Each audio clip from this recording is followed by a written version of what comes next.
My name is Randy Hill, called sign Sage. In my adult life, I didn't have anybody to guide me. I had no mentoring, and I was just trying to make it on my own. I didn't really have a good relationship with my father. Him and my mom divorced when I was 19. I left, and haven't heard from him really since. My mom signed me up to play soccer. There was a lot of running in soccer, and I was a big boy. I went to my mom after a couple of weeks, and I go, "Mom, can I quit?" And she goes, "You gotta go ask your dad." I was like, "Okay." So I walked in there, I said, "Dad, I wanna quit." He goes, "Okay." He says, "But you'll never quit anything again." So I was like, okay, and that had been the mantra of my life, me trying to do this on my own, that I don't quit, that's who I was. And Sunshine will joke and be like, "Sage doesn't quit."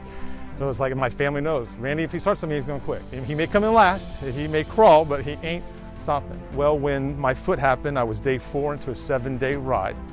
And I had to go home. And the commander of my group that I was with said, "I want you to address the team and tell them you have to go home."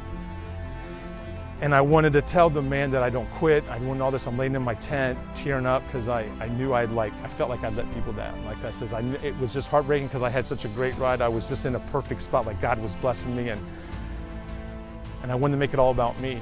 And I walked and I addressed them and I said, "This is what I want to say, that I'll be back, and then I'm strong, and I don't quit. But I can't."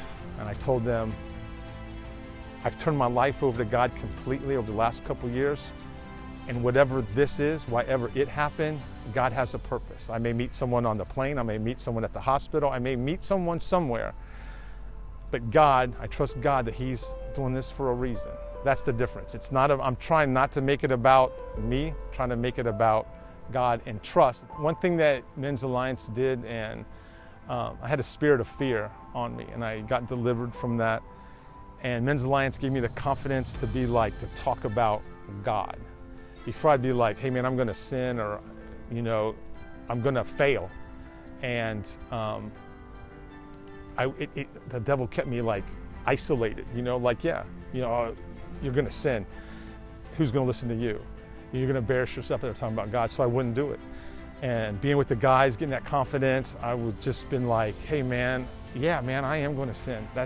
I am. And God has already known. He knows my story from the beginning to the end. He knows everything, and He still loved me anyway. So I can go out there and I can tell about the good of God. I can tell about how wonderful these people at the chapel are. How, man, those men right back there are my inspiration, man, that they will stand by me no matter what. And just being okay with myself lets me be a better husband. Lets me want to be a servant. Let me to honor my wife and to honor my kids and my grandkids. I thought I was okay. And what the problem with men is that we're told to be strong. That we're told, "Hey man, don't ask for help," whatever. So you don't ask anybody for help. You deal with problems. It's like there's a lot of them out there. And so you deal with them on your own. And then when you're not getting what you need, if you're not walking with the Lord, you find other ways to make yourself feel happy, be it alcohol, drugs, pornography, affairs, sports, programs, something else wants to fill that void. And when you go through all that and it still doesn't work, you're going to turn to God and be like, "Man, I need Jesus. Lord, I need something. Help me." And then that's when, as soon as you say, "God, help me," the devil's going to go, "You're not worthy." I've always been a big kid. I played Pee Wee football. I went a whole year, never missed a practice, never missed a game, and never got to play in a game because I could never make the weight. So it's kind of affected me like I was never good enough. But it's like that God is going to use me, the fat kid from Loveland, Ohio, as a workout leader or a workout inspiration. It's like God does great things if you just ask Him for His help. I've seen Him walk in. I've seen guys just sit there for a couple weeks and then say, "I'm having an affair. I cheated on my wife. I struggle with this." And everybody will look around, and then one guy will go, "I did that. I did that too. Hey man, I'm having a problem with pornography. So was I. I drink too much. Oh man, I can help you with that. I went through that too." Man, those people are brothers, man. They'll just lift you up. My wife says, I've changed. Those guys want me to be better. Those guys want you to be better. Those guys want you to have a great life. They want you to be the best father that you can be, the best husband you can be.